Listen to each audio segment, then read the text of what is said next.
I didn't think it was supposed to come through. Hi, this is Dr. David Klein with Stages of Life Medical Institute.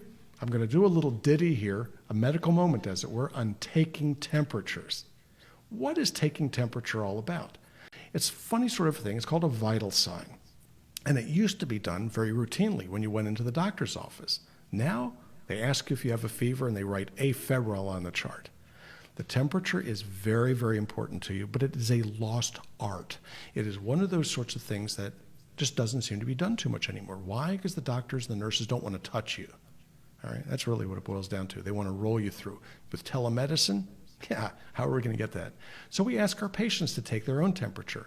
Now, we do temperature here at the office. I insist on it each and every visit, whether it's for a blood draw, simple thing. You come and get your blood drawn. I want to know your blood pressure, pulse, weight, and temperature. Because wouldn't you know it, it'll give you a little early clue as to whether or not you're ill, one way or the other. So what is a normal temperature? Okay, a normal temperature is not 98.6, okay, Fahrenheit. It is not. Okay, temperature goes up and down as the day goes by. It hits its low at 4 a.m., and it'll be around 97.6 for a healthy person. It'll be 99.6 by 10 p.m. So as the day goes on, the temperature varies. So in order to detect a fever, you may have to take it more than once during the day. Now, way back when, we had these things called analog thermometers. Remember those things? They had mercury in one end. Sometimes it is a different liquid. Okay, and the first thing you had to do with these things was to shake it.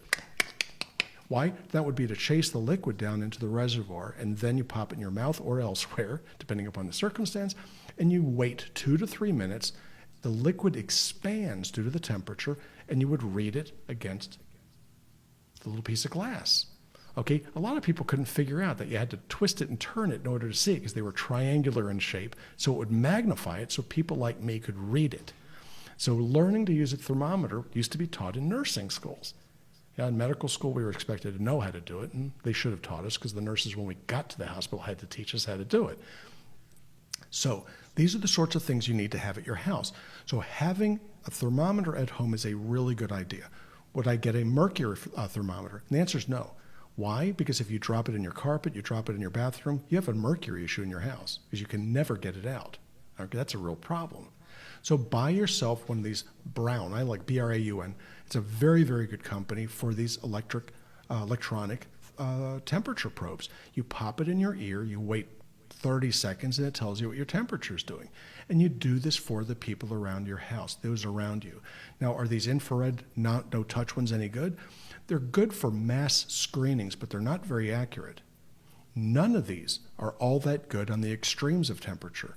So if you're running low temperature due to thyroid disease, or if you're dependent on cortisol, or you have severe autoimmune disorders, your temperature tends to run in the 96s, sometimes the 97s. They're rather inaccurate there, but they're good enough to tell you that you're not where you should be.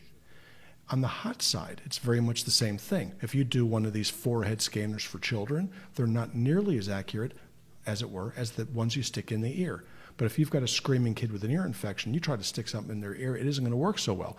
So the forehead works just fine under those circumstances. So it's easy enough to learn how to do these things, but you need to be consistent with it. This is something that every household should have. If you have an analog, again, if it's mercury-based, you may want to go buy yourself an electronic one. Take the mercury one to the fire department. They know how to deal with hazardous materials, and don't throw them in the trash. Why? Okay, because it's going to end up in the landfill, and we're going to all end up with mercury issues. Take your temperature. It'll tell you whether or not you're sick. Take your temperature. It'll tell you whether your thyroid is being adequately treated. Take your temperature for the betterment of everybody. This is Dr. David Klein, Stages of Life Medical Institute, and thank you for hearing about temperature.